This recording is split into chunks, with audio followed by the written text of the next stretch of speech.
പെരുന്നാൾക്ക് പള്ളി പോലെ തിരക്കിലാണ് ഞാൻ. രാവിലെ തന്നെ നീച്ച് ഞാൻ വീടിൻ്റെ നാലുപുറമൊക്കെ നടന്നു. കാരണം ഞാൻ ഒരാഴ്ച കഴിഞ്ഞാൽ ജർമ്മനിക്ക് പോവാണ്. അതുകൊണ്ട് തന്നെ ഈ പെരുന്നാൾ എനിക്കൊരു വ്യത്യസ്ത രീതിയിലാണ് അനുഭവപ്പെടുന്നത്. ഈ ടാഗൊന്നും പൊട്ടിക്കാത്ത പുതിയ കുപ്പായാണ് നമ്മുടെ കുപ്പായം പെരുന്നാൾക്ക് വേണ്ടി. നേരല്ലാത്ത നേരാണെങ്കിലും പെരുന്നാൾ ഔട്ട്ഫിറ്റ് മേലക്കരയിൽ ഫിച്ചെക്കിന് വേണ്ടി ഞാൻ എന്തൊക്കെയോ കാണിച്ചു കൊടുത്തു.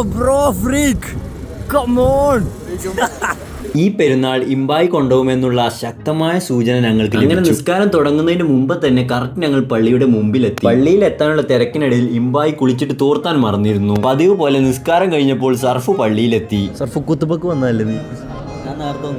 വൈകി വന്നതിന്റെ ഒരു അമ്പരപ്പൊന്നും സർഫിന്റെ മുഖത്ത് ഞങ്ങൾ കണ്ടില്ല. ഈ സഹോദരൻ വരീത് പെണ്ണ് ശരിയായ പൊലിവിലാണ്.